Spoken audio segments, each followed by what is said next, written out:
Caros amigos, bem-vindos a mais um episódio de Amanhã no Mundo Militar. Neste vídeo, falaremos sobre uma revelação surpreendente. Em 1961, durante graves tensões políticas no Brasil envolvendo a renúncia de Jânio Quadros, os governos revolucionários da China e de Cuba ofereceram apoio para que Leonel Brizola garantisse a ascensão de João Goulart à presidência, sabendo que os Estados Unidos possivelmente interviriam. Até que ponto o Brasil esteve perto de um confronto direto com os interesses imperialistas? Nesta terça-feira, 18 de março, o governo dos Estados Unidos disponibilizou mais de 2.000 documentos relacionados à investigação do assassinato de John F. Kennedy em 1963. Entre os diversos temas abordados, um elemento chama a atenção: o Brasil aparece como um ponto estratégico na rede de disputas políticas da Guerra Fria, especialmente no que se refere à influência de Cuba e da China na América Latina. Os documentos revelam o temor dos Estados Unidos de que o Brasil seguisse um caminho soberano e independente, alinhado aos interesses dos trabalhadores e das classes populares. Para entender o papel do Brasil nesse contexto, precisamos voltar a agosto de 1961. Naquele momento, Leonel Brizola, então governador do Rio Grande do Sul, liderava a histórica campanha da legalidade, uma mobilização para garantir a posse legítima do vice-presidente João Goulart.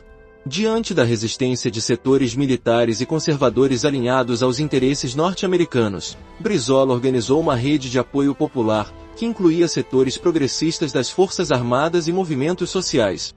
De acordo com os documentos recém-liberados, tanto Cuba, sob a liderança de Fidel Castro, quanto a China, sob Mao Tse-tung, teriam oferecido suporte material, possivelmente armas e munições, e até mesmo voluntários para fortalecer a resistência democrática no Brasil. No entanto, Brizola recusou o apoio, temendo que uma intervenção dos Estados Unidos pudesse inviabilizar o processo e aprofundar as dificuldades do país no cenário internacional. Mas e se Brizola tivesse aceitado o apoio de Cuba e da China? A recusa de Brizola pode ter sido um fator decisivo para evitar uma escalada da repressão, mas também significou uma perda de uma oportunidade histórica para o Brasil seguir um caminho soberano e de resistência ao imperialismo. Caso tivesse aceitado a ajuda, os Estados Unidos poderiam ter considerado o Brasil uma ameaça à sua hegemonia na América Latina, articulando uma resposta militar ainda mais agressiva. O governo de Kennedy temia que o Brasil se tornasse um polo de influência socialista no continente, levando outras nações a seguir o mesmo caminho. Não podemos esquecer que, naquele período, a doutrina Monroe e a política de contenção do comunismo eram prioridades da Casa Branca. O envolvimento direto dos Estados Unidos na Guerra do Vietnã já mostrava a disposição de Washington em intervir militarmente sempre que seus interesses econômicos e políticos estivessem ameaçados. Além disso, os Estados Unidos já haviam demonstrado essa disposição ao apoiar a fracassada invasão da Baía dos Porcos em Cuba e ao intervir na República Dominicana em 1965. Se um apoio chinês e cubano tivesse sido efetivado e uma resposta militar norte-americana viesse a ocorrer, o Brasil poderia ter se tornado um novo Vietnã, com um conflito prolongado envolvendo guerrilhas populares e forte resistência interna contra um governo fantoche imposto pelos Estados Unidos. A imensa extensão territorial do Brasil e o envolvimento massivo da população poderiam ter transformado o país em um epicentro da luta anti-imperialista no hemisfério sul, algo que Washington temia profundamente.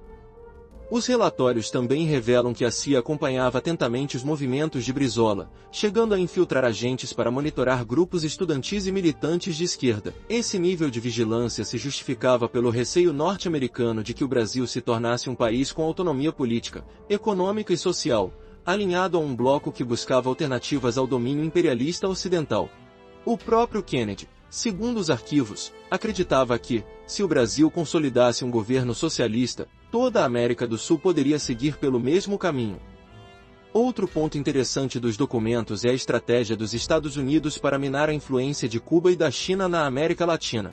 Os arquivos indicam que Washington investiu pesadamente em campanhas de desinformação e propaganda, espalhando material para desacreditar as conquistas sociais dos países socialistas e promover uma visão distorcida dos avanços econômicos dessas nações. Esse tipo de campanha se intensificou no Brasil após 1964, quando os Estados Unidos apoiaram ativamente o golpe militar, garantindo que o país permanecesse sob sua esfera de influência. Mas como tudo isso se conecta ao assassinato de John F. Kennedy? Segundo os documentos, a política externa do presidente americano estava em um ponto delicado. Ele buscava conter o avanço dos movimentos revolucionários sem escalar para um confronto aberto com a União Soviética.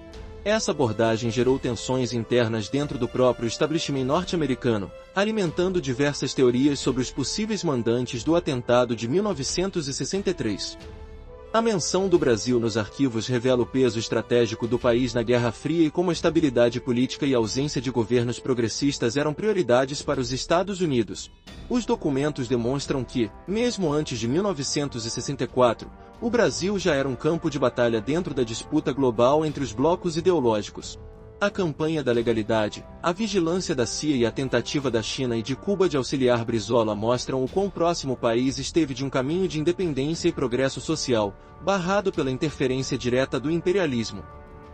A liberação desses arquivos permite enxergar com mais clareza os bastidores da política internacional e reforça a necessidade de uma análise crítica sobre o papel dos Estados Unidos na história recente da América Latina. Com os novos detalhes revelados, fica evidente como o Brasil poderia ter sido um ponto de virada na luta contra a dominação imperialista e como os interesses estrangeiros trabalharam para impedir que o país se tornasse um exemplo de soberania para o mundo. Se ainda não está inscrito no canal, inscreva-se já e ative o sininho das notificações para não perder nenhuma novidade.